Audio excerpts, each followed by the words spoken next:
Welcome to மிச்சுலா சமையல் அறைங்க. இன்னைக்கு நம்ம பார்க்க போகிறது ஒரு புளிக்குழம்பு ரெசிபி தான். அதுவும் மொச்சக்கொட்டை, கருவாடு, கத்திரிக்காயெல்லாம் போட்ட புளிக்குழம்பு ரெசிபி. இது டேஸ்ட் சூப்பராக இருக்குங்க. இது எப்படி செய்யறதுன்னு நம்ம வீடியோக்குள்ளே போய் பார்க்கலாம் வாங்க.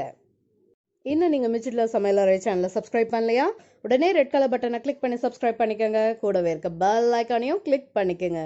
உடனுக்குடன் அப்டேட்ஸ் உங்களை தேடி வருங்க. அடுப்பில் ஒரு குழம்பு சட்டி வச்சிட்டேன். இதில் நான் வரி மொச்சை சேர்த்திக்கிறேன். நம்மளுக்கு தேவையான அளவுக்கு வரி மொச்சை சேர்த்திக்கலாம். இதை ஃபஸ்ட்டு வறுத்தெடுத்து தான் நம்ம குழம்புக்கு வேக வைக்கணும். ஸோ நல்லா வறுத்தெடுத்துக்கலாம். இதோட வாசனை வர்ற அளவுக்கு நல்லா சிவந்து வர்ற அளவுக்கு வறுத்துக்கலாம். அது வறுபடுற கேப்பில் ஒரு கிணத்துல கொஞ்சம் தண்ணியும் ஒரு எலுமிச்சம்பழம் அளவு புளியும் போட்டு ஊற வச்சிருக்கேன். இது நல்லா ஊறட்டும்.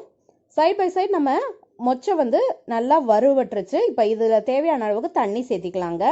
இது வரி மொச்சைன்னு சொல்லுவாங்க. இது ரொம்பவே டேஸ்டாக இருக்கும். இந்த மொச்சை போட்டு நீங்கள் கருவாடு குழம்பு வச்சாதான் டேஸ்ட் ரொம்ப தூக்கலாக இருக்கும். இப்போ இது கூடவே கொஞ்சம் உப்பு சேர்த்திக்கிறேன்.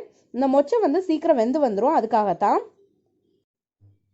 இது கூடவே 1 டீஸ்பூன் விளக்கெண்ணையும் சேர்த்திக்கிறேன். ஸோ வேகிறது ரொம்ப குயிக்காக வெந்து வர்றதுக்காக தான் இதையும் சேர்த்திக்கிறேங்க. மேலால் அந்த வரிமொச்சையோட தோல் தான் மிதக்குது, வேற ஒன்றும் இல்லை. இப்போ மூடி வச்சு வேக வச்சிடலாம். அடுப்பில் ஒரு மண்கடாயை வச்சுக்கலாம். தேவையான அளவுக்கு எண்ணெய் சேர்த்திட்டேன். அது கூடவே நான் சின்ன வெங்காயம் சேர்த்திக்கிறேங்க. ஒரு 20 சின்ன வெங்காயத்தை நான் இதில் போட்டு வதக்கிறேன். நீங்கள் நல்லெண்ணெயில் வதக்கி எடுத்து செஞ்சிங்கன்னா தான் டேஸ்ட் நல்லாயிருக்கும். நான் இன்றைக்கி நல்லெண்ணெய் தான் சேர்த்திருக்கேன். அதே மாதிரி சின்ன வெங்காயமாக சேர்த்திக்கங்க. பெரிய வெங்காயம் வேணால் டேஸ்ட் மாறும். ஒரு பெரிய தக்காளியை நான் இந்த மாதிரி ரஃபாக கட் பண்ணி வச்சுருக்கேன். அதையும் சேர்த்து இப்போ நல்லா வதக்கலாம். இப்போ வெங்காயம் தக்காளிலாம் நல்லா வதங்கிருச்சு. இதை இறக்கி வச்சிடலாம், ஆறட்டும்.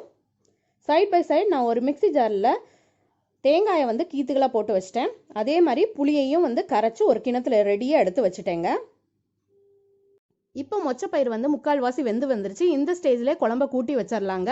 ஏன்னா குழம்பு கூட்டி வச்ச பிறகு கொதிக்கும் போது அதுலேயும் சேர்ந்து இது முழுசாக வெந்துடும். ஸோ இந்த ஸ்டேஜில் நம்ம குழம்புக்கு தேவையானதை அரைச்சி ஊற்றிடலாம். இப்போ ஃபஸ்ட்டு இந்த தேங்காயை பொடிச்சு எடுத்துகிட்டு வந்துடுறேன். இப்போ பொடிச்சு எடுத்துகிட்டு வந்துட்டேன். இது கூடவே நான் வெங்காயமும் தக்காளியும் சேர்த்திக்கிறேங்க. இது கொஞ்சம் சூடாக இருக்குது, அதனால் இது கூட தேவையான பொருளையும் சேர்த்திட்டு 1 நிமிஷம் கழித்து அரைச்சிக்கலாம்.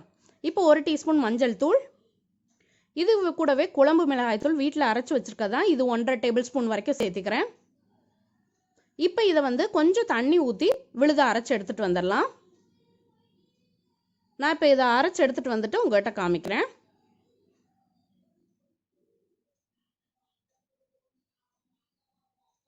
அரைச்சி எடுத்துகிட்டு வந்துட்டேங்க. இப்போ இந்த விழுதை நம்ம குழம்புல சேர்த்திக்கலாம். இப்போ மொச்சை வெந்துட்டு இருந்த அடுப்பை சிம்மில் வச்சிட்டேன். இப்போ நம்ம அரைச்சி வச்சிருக்கிறத இதில் சேர்த்தி ஊற்றிக்கலாங்க.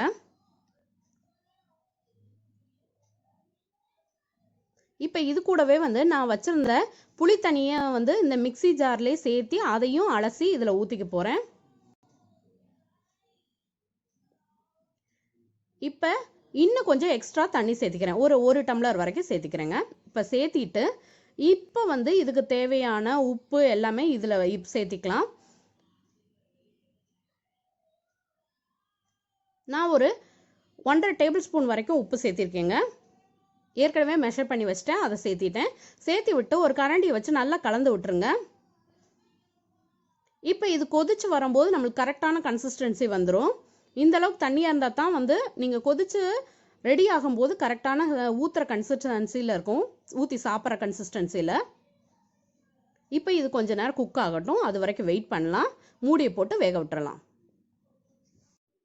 இப்போ சைட் பை சைடு நம்ம கருவாடை எடுத்துக்கலாம். கருவாடை இப்போ தண்ணியில் போட்டுடலாம்.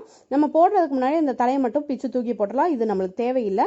ஸோ இந்த மாதிரி எடுத்துகிட்டு இந்த தலையை மட்டும் பிச்சு போட்டுருங்க. போட்டுட்டு இந்த மீதி இருக்கிறத மட்டும் தண்ணிக்குள்ளே போட்டுடலாம். தெரியாதவங்களுக்காகத்தான் சொல்கிறேன், தெரிஞ்சவங்க இதை ஸ்கிப் பண்ணிக்கலாம். இப்போ இன்னொரு இதையும் செஞ்சு காமிக்கிறேன் பாருங்கள். இந்த மாதிரி எடுத்துகிட்டு இந்த தலையை லைட்டாக பிச்சுட்டு இந்த கருவாடை மட்டும் உள்ள தண்ணிக்குள்ளே போட்டுடலாம். இது கொஞ்ச நேரம் ஒரு 5 நிமிஷம் ஊறட்டுங்க. 5 நிமிஷங்கிறதே ஜாஸ்தி, ஒரு 3 நிமிஷம் ஊறினா கூட போதும். குழம்பு இப்போ 3/4 வெந்துருச்சு. அந்த ஸ்டேஜில் இதை ஊற வச்சுருக்கேன். ஏன்னா கடைசியாக நம்ம இதை சேர்த்த போகிறோம். இப்போ குழம்பு கொதிச்சுட்டு இருக்கு.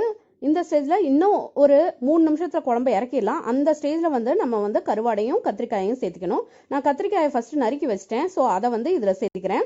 நான் ஒரு 2லேருந்து 3 கத்திரிக்காயை வந்து நீல வாக்கில் நறுக்கி வச்சுருக்கேன். அதை சேர்த்துக்கிறேங்க. இது கூடவே வந்து நம்ம இந்த கருவாடையும் சேர்த்திக்கணும். அந்த கருவாடை சேர்த்துறதுக்கு முன்னாடி 3லேருந்து 4 தடவை நல்லா அலசிக்கங்க. உங்கள் வீட்டில் எதுவும் கல் மாதிரி இருந்ததுன்னா, உரசுற கல் மாதிரி இருந்ததுன்னா அதில் போட்டு நல்லா தேய்ச்சி எடுத்துட்டிங்கன்னா அந்த மேலால் இருக்க மண், உப்பு அதெல்லாம் போயிடும். சூப்பராக இருக்கும். அதுக்காகத்தான். இப்போ இல்லாதவங்க சும்மா கழுவிட்டு மட்டும் இதில் போட்டுடலாம். இப்போ கொதிக்கட்டும், கொதிச்சு வரட்டுங்க. சைட் பை சைட் நம்ம குழம்புக்கு ஒரு தாளிப்பு கொடுத்துடலாம். ஸோ ஒரு கடாயில் தேவையான அளவுக்கு எண்ணெய் சேர்த்திக்கிட்டேன். நான் ஒரு 1.5 டேபிள் ஸ்பூன் வரைக்கும் நல்லெண்ணெய் தான் சேர்த்திருக்கேன். இது கூட கடுகு உளுந்தம் பருப்பு சேர்த்தியாச்சு. இப்போ கடுகு உளுந்தம் பருப்பு நல்லா பொரிஞ்சு வந்துருச்சு. இந்த ஸ்டேஜில் ஒரு 3 சின்ன வெங்காயத்தை எடுத்து நான் இந்த மாதிரி நறுக்கி போட்டுக்கிறேன். இன்னும் எக்ஸ்ட்ரா வேணும்னாலும் நீங்கள் நறுக்கி போட்டுக்கலாம். இது கூடவே வந்து கொஞ்சம் வந்து கருவேப்பிலையும் சேர்த்திக்கலாம். இப்போ இது கூட வந்து நல்ல கலரும் கொடுக்கும், காரத்துக்கும் கரெக்டாக இருக்கும். இந்த மிளகா பொடியை சேர்த்திக்கிறேன். இது வந்து நம்ம குழம்புக்கு ஒரு நல்ல கலரும் காரமும் கொடுக்கும். அதுக்காக தான் கடைசியாக கொஞ்சம் சேர்த்துறோம்னா நல்லாயிருக்கும். இப்போ தாளிச்சதை வந்து நான் இந்த குழம்புல சேர்த்திக்கிறேங்க. சேர்த்திட்டு இதை வந்து நல்லா ஒரு கலக்கி விட்டுறலாம்.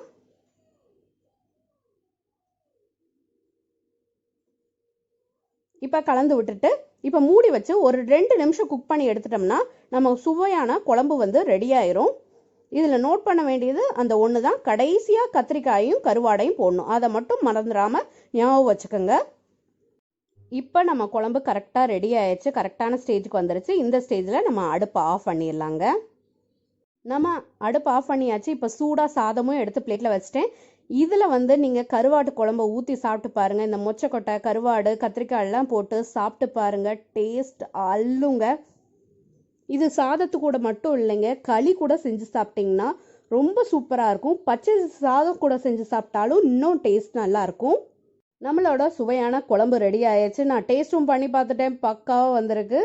நீங்கள் இதை வந்து உங்கள் வீட்டில் செஞ்சு பாருங்கள். செஞ்சு பார்த்துட்டு எப்படி இருந்துச்சுன்னு எனக்கு கமெண்ட் பண்ணுங்கள். இந்த மாதிரி குழம்பு வச்சு கொடுத்தா உங்கள் வீட்டில் இருக்க சின்னவங்கலேருந்து பெரியவங்க வரைக்கும் இன்னும் கொஞ்சம் சாதம் வைங்களேன் அப்படின்னு கேட்டு வாங்கி இந்த குழம்பு ஊற்றி ருசிச்சு சாப்பிடுவாங்க. எங்கள் வீட்டில் லஞ்ச் இன்னைக்கு இதுதாங்க. எனக்கு இந்த காம்பினேஷன் ரொம்பவே பிடிக்கும். யாராருக்கெல்லாம் இந்த மொச்சக்கொட்டை, கருவாடு, கத்திரிக்காயெல்லாம் போட்டு குழம்பு பிடிக்குங்கிறத கமெண்ட் செக்ஷனில் கமெண்ட் பண்ணுங்கள். இந்த வீடியோ உங்களுக்கு பிடிச்சிருந்தா என் வீடியோவை லைக் பண்ணுங்கள், ஷேர் பண்ணுங்கள், கமெண்ட் பண்ணுங்கள். என் சேனலுக்கு நீங்கள் புதுசாக இருந்தால் என் சேனலை சப்ஸ்கிரைப் பண்ணிக்கோங்க. கூடவே இருக்க பெல் ஐக்கானை மறந்துடாமல் கிளிக் பண்ணிக்கோங்க. இன்னொரு வீடியோவில் பார்க்கலாங்க. Until I meet, it's signing off from Mochaikottai. Thank you. Bye.